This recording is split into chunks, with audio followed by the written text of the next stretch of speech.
Question number 290 word pattern. So basically इसमें हमें दो स्ट्रिंग दे रखी है, एक दे रखी है पैटर्न, एक दे रखी है एस। ठीक है, इसमें जो इसका पैटर्न होगा वही एस का पैटर्न होना चाहिए। मतलब ए से कौन सा मैप हो रहा है, डॉग हो रहा है। फिर बी है तो बी से कैट मैप हो गया, तो यहाँ पे एक और बी आएगा तो वहाँ पे कैट ही आना चाहिए।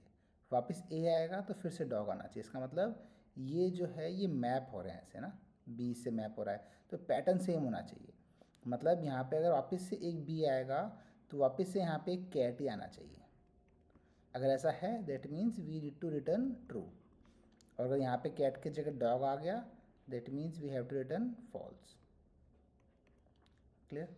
ठीक है, देखो सिंपल क्वेश्चन है, इसे कैसे कर सकते हैं हम लोग।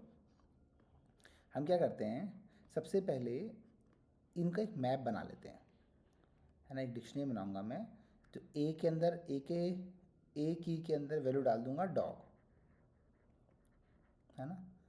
फिर बी डालूंगा, पहले बी चेक करूंगा बी से प्रेजेंट है क्या, नहीं है प्रेजेंट तो बी में डाल दूंगा कैट। ठीक है, फिर वापस से बी आएगा तो बी देखूंगा बी प्रेजेंट है क्या। अगर बी प्रेजेंट है तो वो फिर कैट ही होना चाहिए। फिर चेक करूंगा कैट है तो ठीक है, अगर नहीं है तो फॉल्स रिटर्न कर दो, है ना। ठीक है, फिर वापस से ए आ गया, फिर चेक करूंगा ए प्रेजेंट है क्या, प्रेजेंट है तो फिर ये डॉग होना चाहिए। तो ये इसका लॉजिक रहेगा, है ना।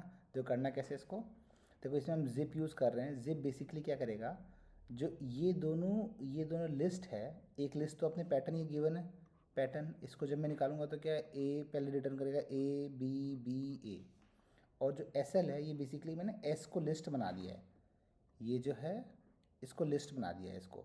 तो जब इसको स्प्लिट करूँगा स्पेस से तो बेसिकली क्या रिटर्न करेगा, ये एक और लिस्ट रिटर्न करेगा जिसमें ऐसे एलिमेंट्स होंगे। फर्स्ट होगा डॉग, नेक्स्ट होगा उसमें कैट, है ना, ऐसे फिर कैट आएगा और फिर डॉग आएगा।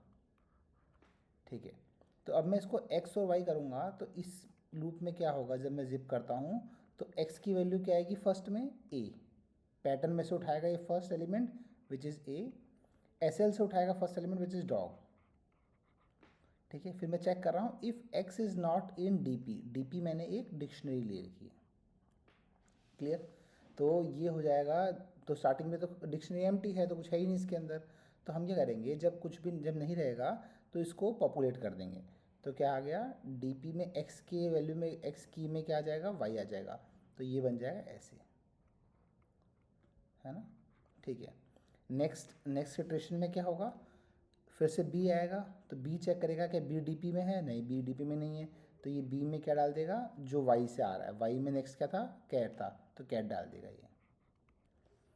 थर्ड फिर बी आएगा तो फिर से एक्स में क्या है, बी आया, चेक किया x, if x is not in DP but x तो डीपी में है तो एल्स लूप में जाएगा। एल्स में चेक कर लेंगे कि अगर ये डीपी में है तो नॉट इक्वल टू अगर वाई है, फिर चेक करेंगे वाई से मैच कर रहा है नहीं कर रहा है, अगर नॉट इक्वल टू वाई है तो हम फॉल्स रिटर्न कर देंगे। क्लियर? ठीक है, अब इसके अंदर कुछ टेस्ट केस थे। एक टेस्ट केस तो ये कि भाई इसके अंदर ना कभी भी इनका अगर लेंथ कम ज़्यादा हुई तो अपन फॉल्स रिटर्न कर देंगे। मान लो ऐसे ए बी, यहाँ पे ए बी हुआ और यहाँ पे ये पूरा हो गया डॉग कैट कैट डॉग, तो ये तो कभी पॉसिबल है ही नहीं। ठीक है, तो ऐसे वाले को हम पहले से ही रिटर्न कर देंगे, पहले से इसको फॉल्स कर देंगे। ठीक है, एक केस और बनता है इसके अंदर कि अगर ए बी बी ए और डॉग कैट कैट डॉग, मान लो इसमें ऐसा हुआ कि ए है ना, और यहाँ पे डॉग कैट हुआ, तो उसके लिए हम क्या करेंगे, दोनों के हम सेट नहीं बना लेंगे और सेट बना के लेंथ चेक करेंगे, तो इससे वो वाला केस भी हट जाएगा। आप इसको देखिएगा, आपको समझ में आ जाएगा एग्जैक्टली। Thank you.